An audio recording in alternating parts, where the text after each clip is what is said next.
João capítulo 5, versículo 1. Mas deixa a Bíblia aberta e o presbítero Sidney, deixa também aberta aqui que nós vamos devagarzinho, tá bom? Deixa no versículo aberto aí.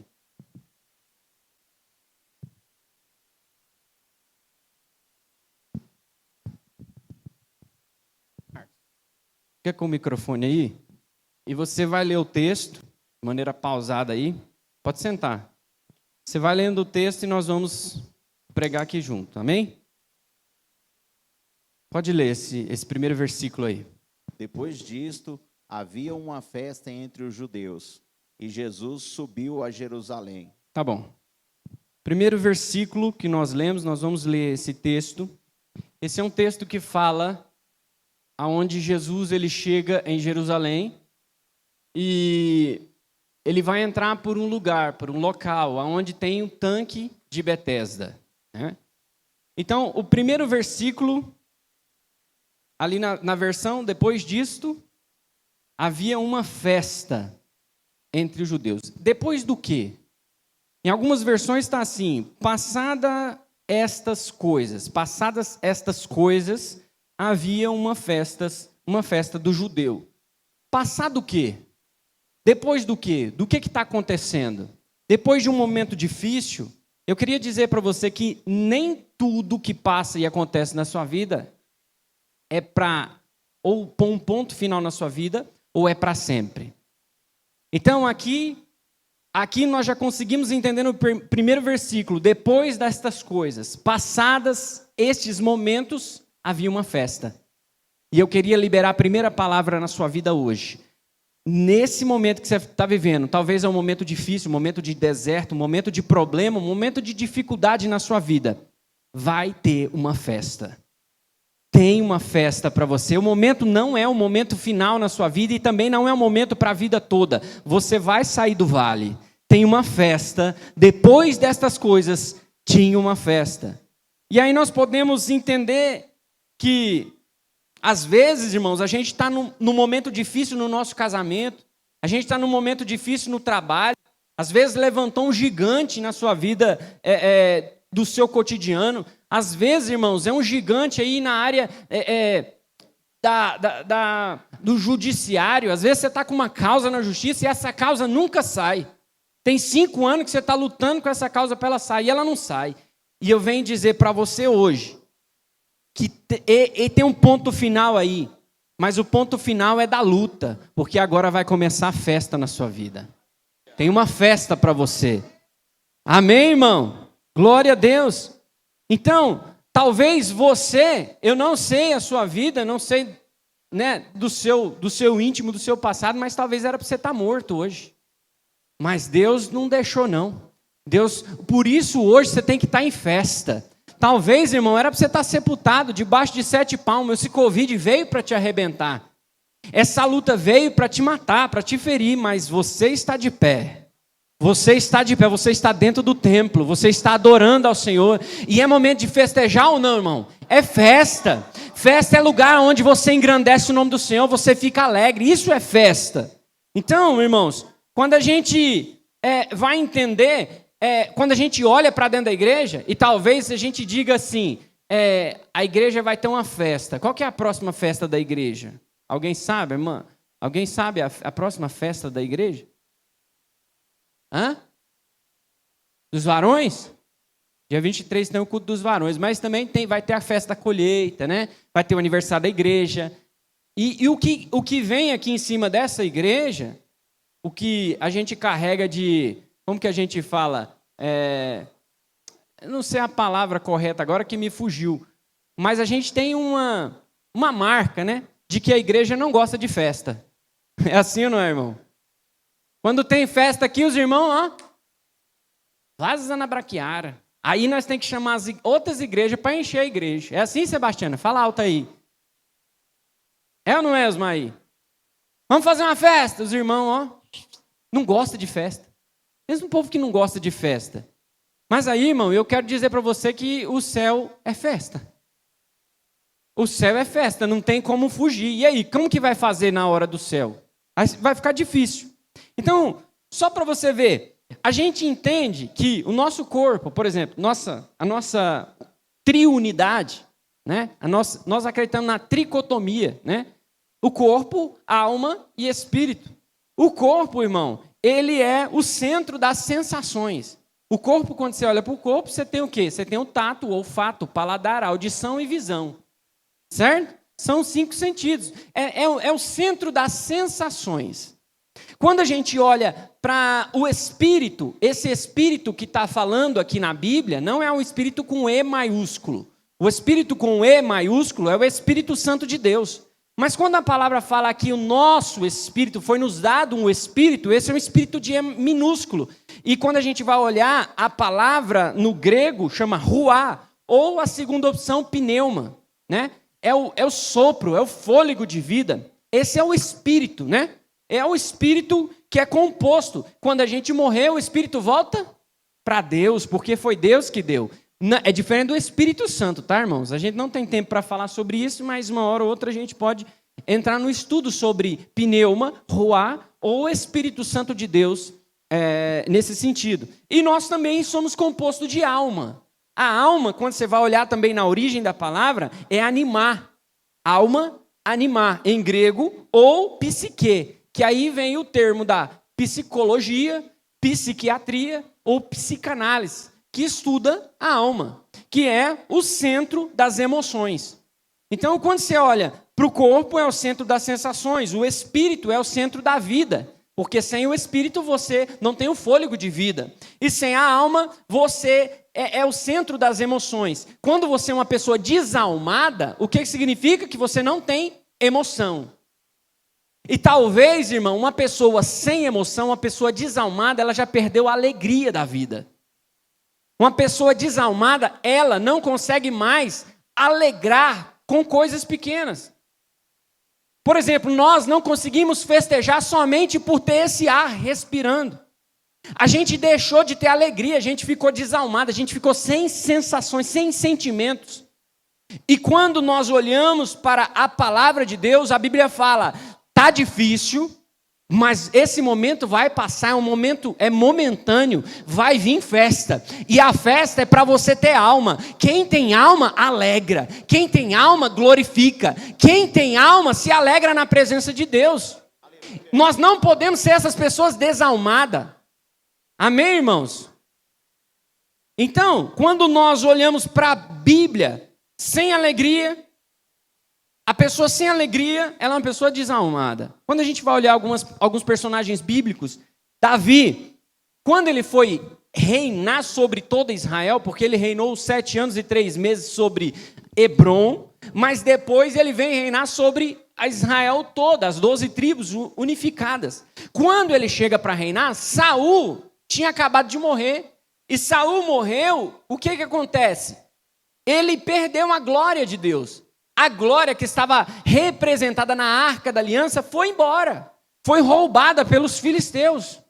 E aí o que acontece? Davi fala, sem a glória de Deus, sem a presença de Deus, não tem como governar. Então o que você vai fazer, Davi? Eu vou buscar a presença de Deus. E Davi vai buscar a presença de Deus, e quando ele vem voltando com a presença de Deus, a cada 6 passos que ele dava, um boi ou um sacrifício era entregue ao Senhor. Quando ele chega em Jerusalém, diz o texto que ele está tão feliz, que ele está com a alma dele tão alegre no Senhor, que ele dança. E eu quero falar para você hoje, que quando ele chegou naquele ambiente, ele se alegrou, ele dançou, mas sempre vai ter alguém para criticar o alegre. Sempre vai ter um desalmado, um que desacredita, um que não acredita no potencial, no futuro, na igreja, nada, ele não acredita em nada. Ele te critica. Assim como Davi estava feliz, ele olhou para cima e estava Mical, filha de Saul, que casou com Davi, ela estava em cima. E ela, para que isso? E ela falou, você que não tem alma, você fica do jeito que você quiser, mas eu não, eu me alegro no Senhor. E ele diz o texto que ele dançou na presença de Deus. Irmão, não se assuste se alguém dançar, não se assuste se alguém glorificar o nome do Senhor, mas essa pessoa é exagerada. Não, irmão, exagero está ao contrário de você ficar calado, porque Jesus fez muito por você na cruz do Calvário, e você não agradece, você não se alegra, você não glorifica, é uma pessoa desalmada, uma pessoa fechada. Irmão, vamos começar a mudar, esse ambiente tem que mudar, é um ambiente de festa, amém? Quando você vai olhar para Êxodo, quando você olha para o livro de Êxodo, o segundo livro da Bíblia, você vai encontrar um momento em que Deus fala: Moisés, vai lá e tira o meu povo do Egito com mão forte. Senhor, para quê? Você vai levar para onde? Não, vão levar para o deserto. Para quê? Para fazer uma festa no deserto. Entenda, irmãos, que Deus vai te levar para lugares complicados e a festa, a alegria, a prosperidade não vai vir pelo ambiente que você está. A festa não depende do ambiente, pode ser deserto, pode ser vale, mas lá tem alegria, porque tem a presença de Deus, e aonde tem a presença de Deus, o Espírito se alegra, tem alegria, onde o Espírito Santo de Deus está, tem alegria, tem glorificação, tem bênçãos. Ah, mas está difícil, pastor, eu estou sem dinheiro, mas tem alegria. Porque a alegria não depende de dinheiro, nem de condição humana, nem do local onde você está. A alegria depende da presença de Deus que está caminhando contigo. Se você tem a presença, você é rico. Amém, irmãos? Então, quando você analisa, Deus vai e fala: Moisés, é o seguinte, eu quero que você tenha esses mandamentos, tenha a estrutura do tabernáculo, você vai fazer assim, assim, assim, mas Moisés, eu quero que você faça 7 festas.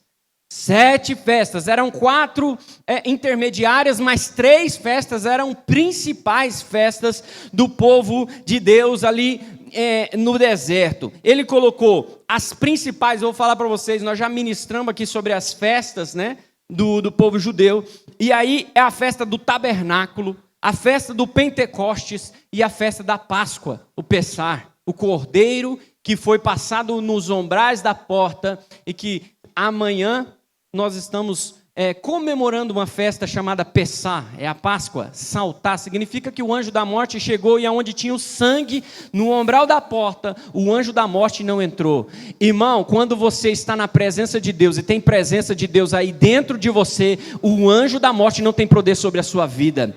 É Jesus quem comanda a sua vida, é Jesus quem abre o caminho, fecha a porta, abre porta, Ele que abre, irmão. E se você entrar, é porque Ele permitiu. E se você entrou na cova do leão, Ele está junto com você. Se você entrar na fornalha, Ele é o 4º homem da fornalha. Entenda que Jesus não vai te livrar da prova, Ele vai te livrar na prova. É diferente, irmão, Ele está dentro de você. O apóstolo Paulo falou que morra eu, ele não vem com João Batista. João Batista fala que eu diminua e que Ele cresça. Não, o apóstolo Paulo fala assim, ó, não vivo mais eu, mas Cristo vive em mim. Então, irmão, em mim é dentro, Ele está dentro de você. Dentro de nós, a presença de Deus. E aonde há a presença de Deus não tem uma pessoa desalmada, tem alegria. Aonde a presença de Deus tem alegria. Aleluia. Então, irmãos, o que eu entendo? Que Deus é um Deus de festa. Deus é um Deus de festa. E eu preciso, como sou filho de Deus, eu preciso gostar de festa. Então, irmãos, faça festa. Faça festa. O versículo, lê novamente o versículo 1 aí, o Marcos. Depois disto, havia uma festa entre os judeus, e Jesus subiu a Jerusalém. Então entenda uma coisa, aonde tem festa, Jesus está. Está difícil lá na sua casa, faz festa. Faz festa lá na sua casa, faz festa com a sua esposa, faz festa com seus filhos, porque aonde tem festa, Jesus, Ele aparece, irmão. Entenda uma coisa, Jesus nunca fez um culto fúnebre. Eu estava observando isso. E a gente, como ministro, a gente tem que aprender a fazer todo tipo de culto. É culto de Santa Ceia, tem uma maneira de se lidar. É um culto um culto de gratidão, você precisa se portar num culto de gratidão. Um culto de oração, você precisa entender. Isso chama ofícios do ministério. E ofícios do ministério de um pastor também é saber fazer um culto fúnebre. Porque se não tiver ninguém aqui, nós vamos ter que orar e fazer um culto fúnebre aqui. Mas Jesus é o único que nunca fez culto fúnebre. Nunca fez um culto fúnebre. Quando ele chegava, o morto levantava. Aonde ele chegava não tinha morte. Aonde ele chega tem ressurreição. Por isso ele disse, eu sou a ressurreição e a vida. Aquele que crê em mim jamais será morto, irmão. O pastor Ciro mandou pregando aqui uns 2 domingos falando sobre a morte, a segunda morte, nascer de novo com Nicodemos, né? E eu venho dizer para você que se você nascer uma vez, você morre 2. Mas se você nascer 2 vezes, você morre 1. Pastor, que loucura, o que você está falando? Mas é o seguinte, irmão, se você nascer 2 vezes, nasci da carne, minha mãe e meu pai me concebeu, eu ia falar me teve, mas me concebeu, mas é a conjugação do verbo. E eu nasci da carne, mas quando eu nasci do Espírito, eu nasci 2 vezes, sim ou não? Se eu nasci 2 vezes, eu vou morrer 1 vez. A única vez que eu vou morrer é quando o fôlego de vida acabar, meu coração parar, alguma coisa acontecer, eu vou morrer. Mas daí para frente é vida eterna com Jesus. Mas se eu nascer 1 vez só da carne, não nascer do Espírito, eu vou morrer 2 vezes. Eu morro essa vida, mas eu morro a segunda morte. O apóstolo Paulo falou assim: quem me livrará do corpo dessa segunda morte? A segunda morte é a morte eterna para o juízo final. Você vai morrer. Então, irmãos, o que nós aprendemos? Aprendemos que Jesus, ele está aonde tem festa. Jesus não chega em culto fúnebre. Aonde ele chega tem festa. E o primeiro milagre que Jesus realizou foi aonde? Caná da Galileia. Uma festa de quê? De casamento. Aí eu já começo aqui falando para você. O primeiro milagre de Cristo foi restaurar aquilo que o diabo tentou acabar, que foi o casamento. Jesus veio para restaurar os casamentos, irmão. Jesus veio para restaurar os casamentos. Eu profetizo nesta igreja que isso aqui não vai ter divórcio, não. Nesta igreja nós precisamos entender que quando nós aceitamos, escolhemos a nossa esposa, nós se tornamos um só, uma só carne. Amém, irmão? E até o dia que um morrer, aí depois você está livre, Maurício, está tranquilo. Mas, irmão, é o seguinte. O que nós entendemos? Que aonde tem festa, Jesus chega. Vamos continuar. Versículo 2. Lê para nós aí, o Marcos. Versículo 2. Muda aí. Ora, em Jerusalém há, próximo à porta das ovelhas, um tanque chamado em hebreu Betesda, o qual tem 5 alpendres. Amém. A minha versão está falando assim: existe ali, junto ao portão das ovelhas, um tanque chamado em hebraico Betesda, o qual tem 5 portas. Aqui para a gente entender, irmãos, quantas portas tinham em Jerusalém? Nós já ministramos isso aqui, tem até no YouTube aí. Quantas portas tinham em Jerusalém? 12 portas. E quando a gente analisa festa, um ambiente de paz, a gente vai analisar. Passado essas coisas, tinha uma festa e Jesus chegou. Só tem festa quando eu entendo que eu sou ovelha. A porta das ovelhas. Aquela porta das ovelhas dava de frente para um tanque. O tanque de Betesda. Mas para mim acessar a porta, eu preciso passar pelo tanque. E depois que eu acesso a porta, eu tenho mais 5 portas. A palavra está falando alpendres, em outras traduções vai falar pórticos, outras vão falar portas. Então a porta da ovelha ela é aberta, ela não tem folha da porta, ela não tem tranca, é aberto. Dá de frente ali para esse tanque de Betesda e aproxima mais 5 portas. Quando a gente vai observar, a gente entende uma coisa, que eu preciso ser ovelha. Ovelha é diferente de leão. Tem muita gente que fala assim, eu queria a unção do leão, para mim sair rugindo como leão. Não, irmão, quem rugia como leão era somente Jesus. Abre aí, Apocalipse capítulo 5. Capítulo 5, versículo 1 em diante. Lê para nós, Marcos. Apocalipse 1, aí. Capítulo 5, versículo 1 até o 6. E vi na destra do que estava assentado sobre o trono um livro escrito por dentro e por fora, selado com 7 selos.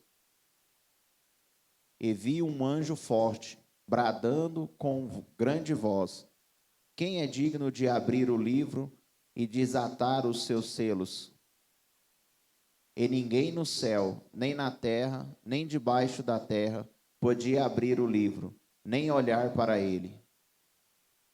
E eu chorava muito, porque ninguém fora achado digno de abrir o livro, nem de o ler, nem de olhar para ele. E disse-me um dos anciões: não chores, eis que o leão da tribo de Judá, a raiz de Davi, que venceu para abrir o livro e desatar os seus 7 selos. Continua. E olhei, e eis que estava no meio do trono e dos 4 animais viventes, e entre os anciões um cordeiro. Aí, peraí.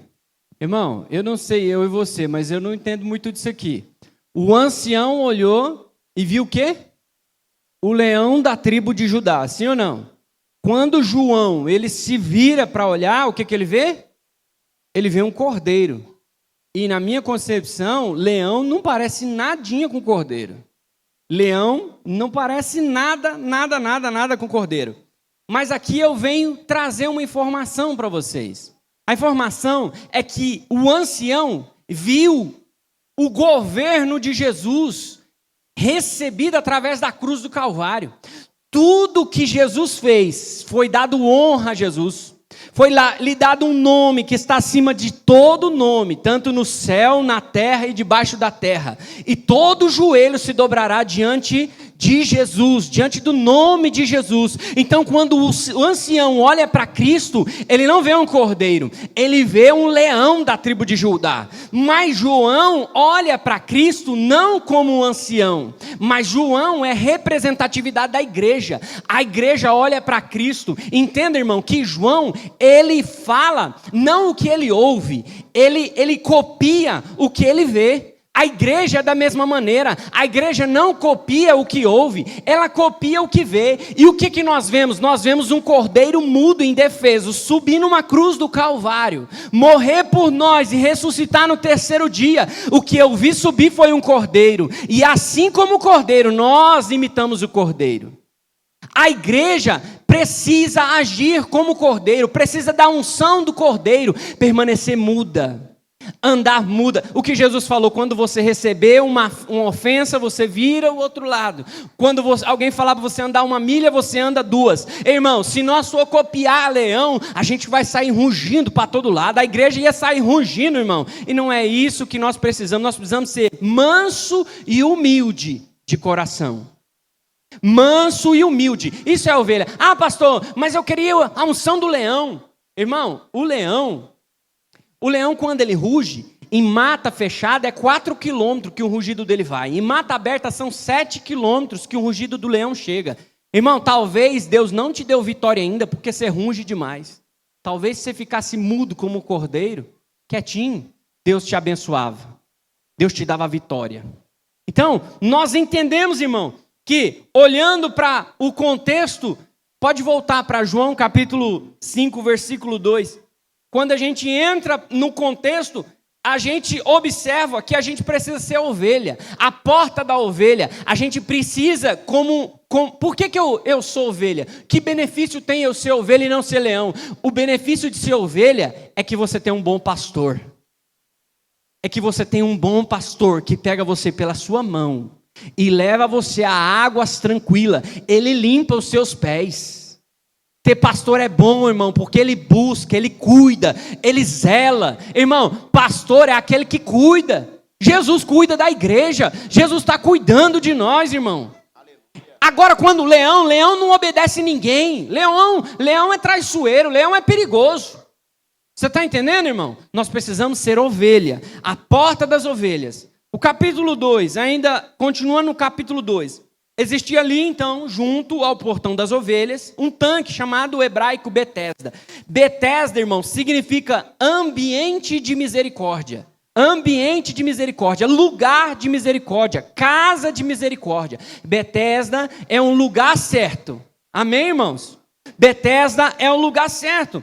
E o ambiente que tem o tanque de Betesda é um ambiente de purificação. O que tinha naquele ambiente? Tinha um tanque, tinha água, e diz o texto que um anjo descia naquele lugar para balançar as águas, para movimentar as águas. E quando o anjo descia para movimentar as águas, alguém, o primeiro que descia as águas, ou que era colocado, ou que chegava, ou que pulava, sei lá, aquele enfermo que pulava, o que acontecia? Ele saía curado daquele ambiente. Então, Betesda é esse ambiente de misericórdia.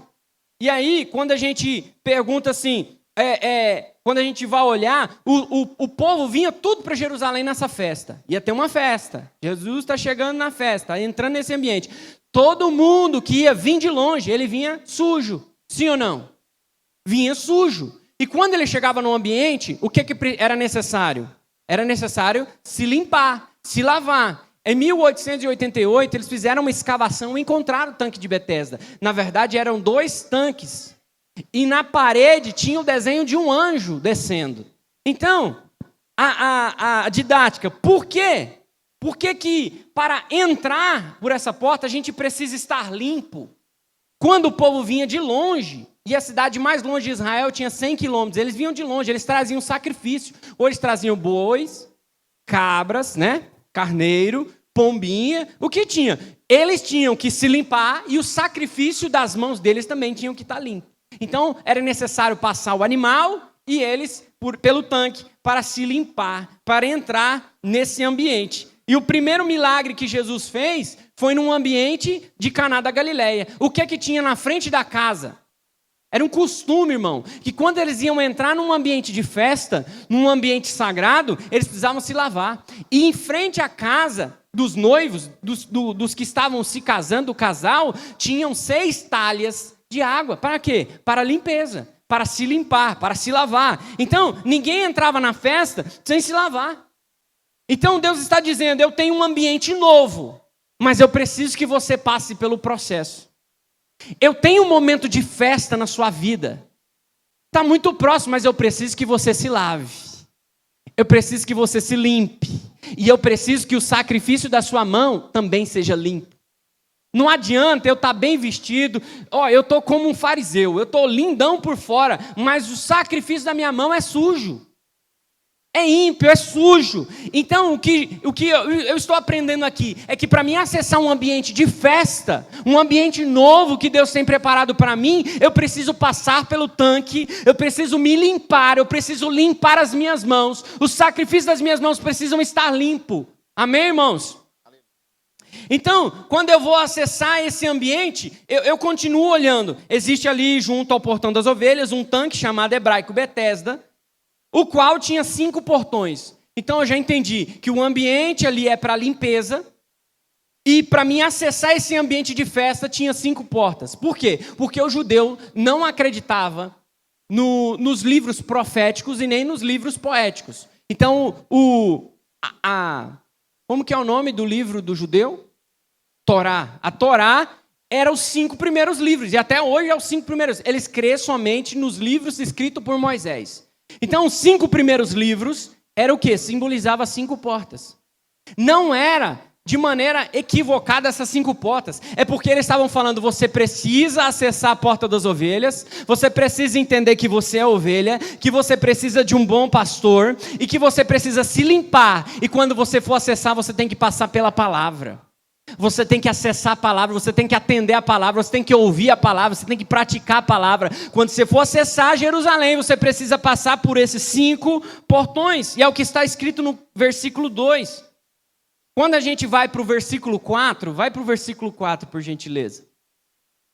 O versículo 4 diz assim: porquanto um anjo descia em certo tempo ao tanque. E quando você olha, um anjo descia de tempo em tempo, o que nós observamos nesse momento? A discussão teológica hoje, quando a gente vai olhar a hermenêutica, tudo, eles discutem, esse anjo descia mesmo ou não? E eu quero dizer para você, irmãos, que esse anjo, ele descia, e para comprovar o que está escrito no versículo 7, vai para o 7.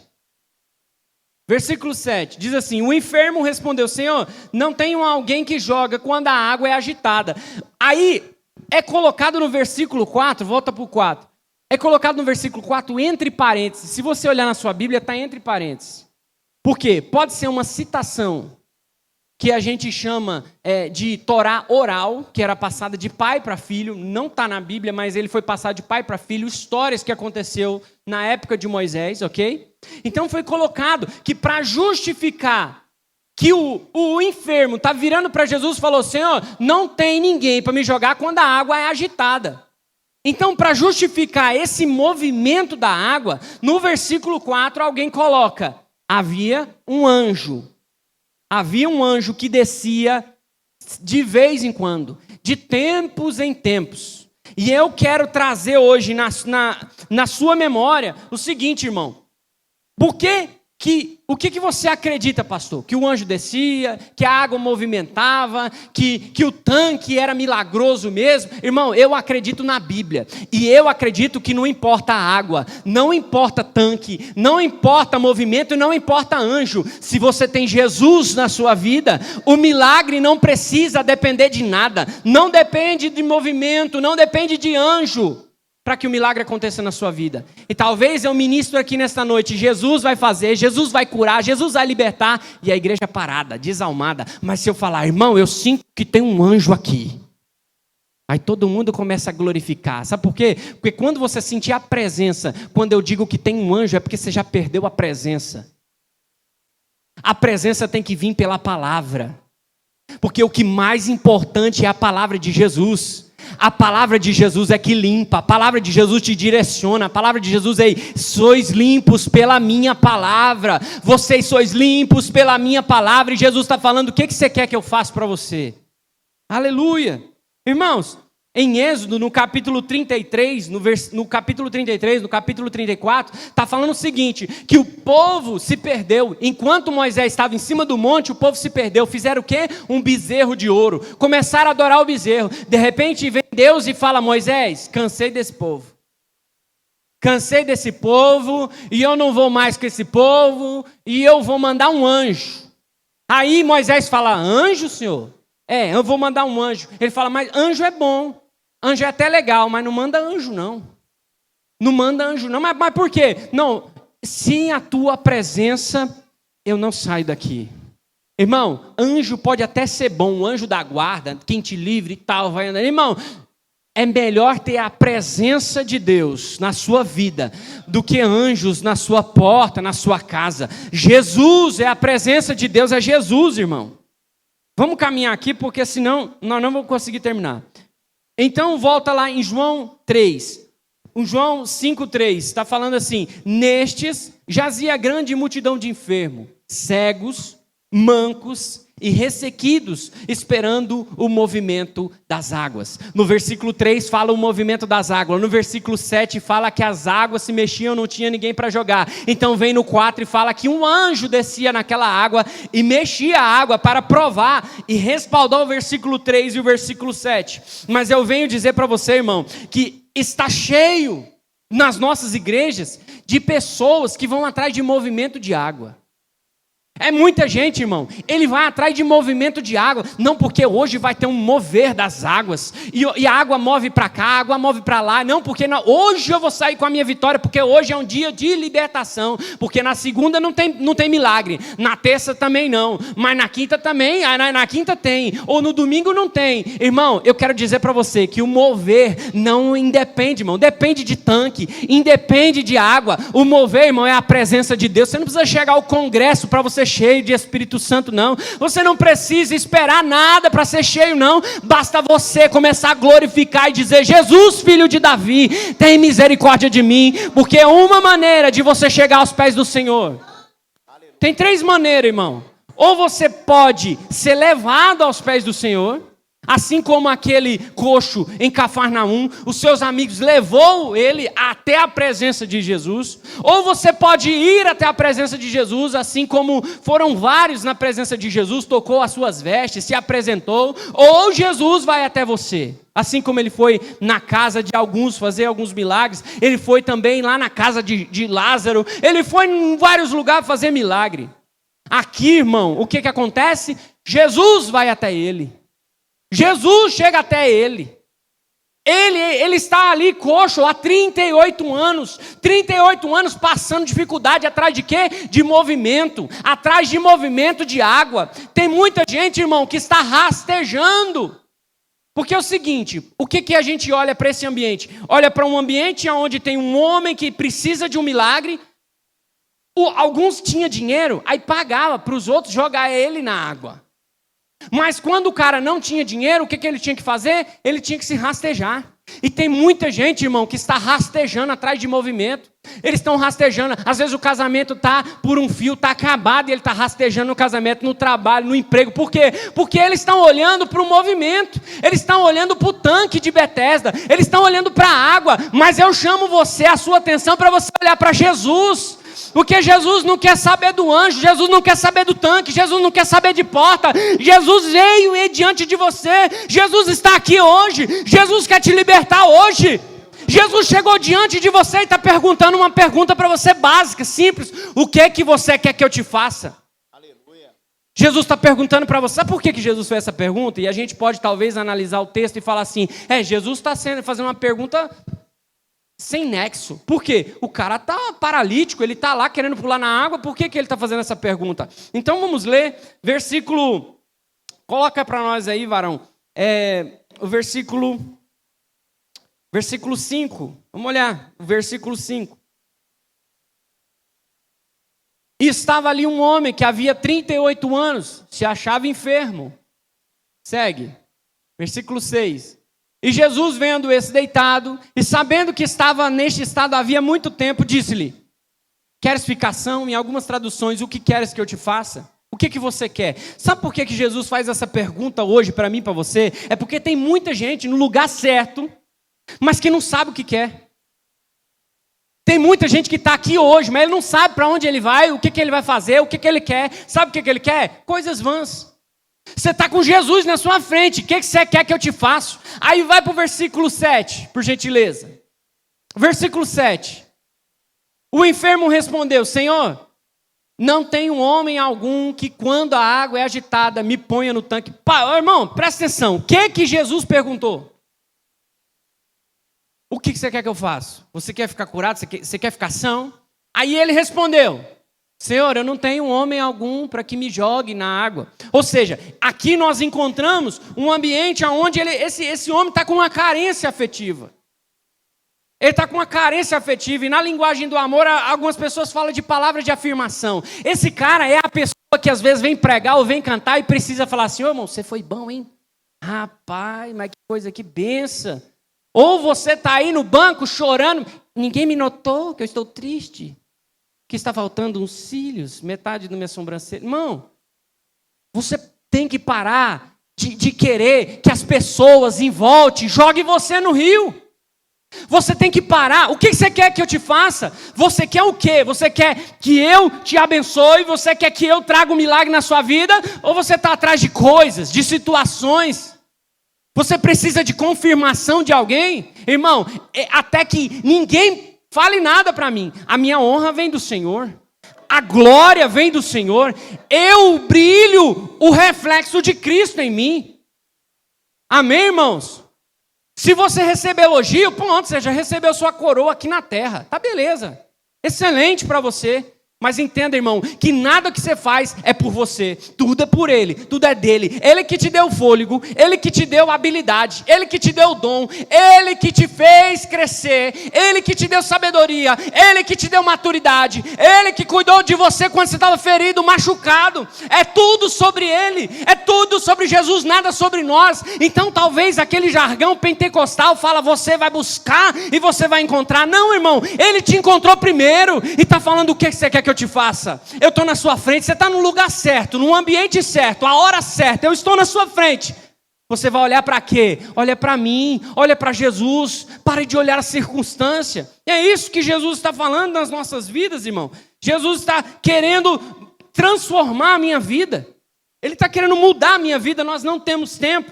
Eu já pulei metade da palavra aqui e vamos para o final, porque o final que é bom, não é, Maurício? Aleluia. Irmão, vamos para o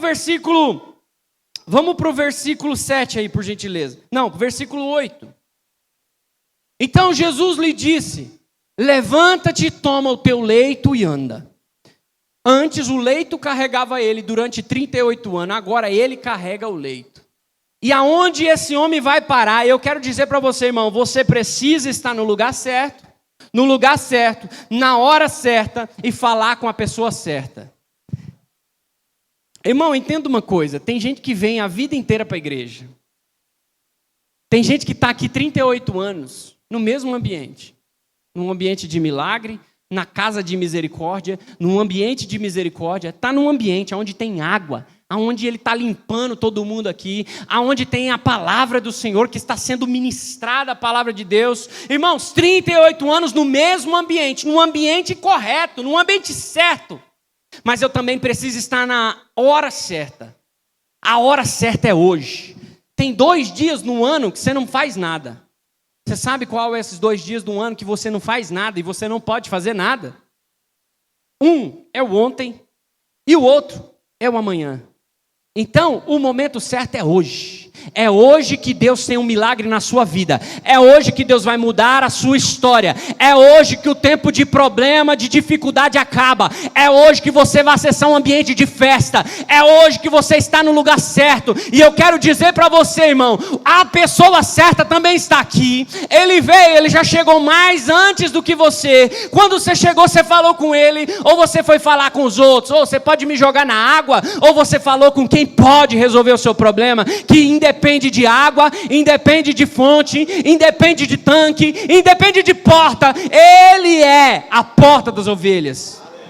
Ele é a fonte de água viva. Ele é a ressurreição e a vida.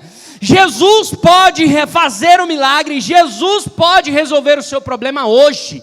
Não é amanhã e não é ontem. Pare de se lamentar pelo que passou e pare de projetar a ansiedade do futuro, porque hoje você pode fazer alguma coisa. É hoje que você pode adorar. É hoje que você pode se alegrar na presença de Deus.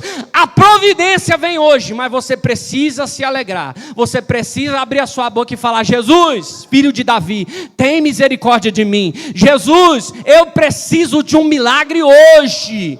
Hoje Ele pode resolver o problema da sua vida. Aleluia! Abre aí para a gente finalizar, João capítulo 5, versículo 14 e 15. João capítulo 5, versículo 14 e 15. Depois Jesus encontrou no templo e disse-lhe: eis que já a estação, não peques mais, para que não te suceda alguma coisa pior. Versículo 15. E aquele homem foi e anunciou aos judeus que Jesus era o que curara ele. Irmãos, entenda uma coisa: o homem foi curado.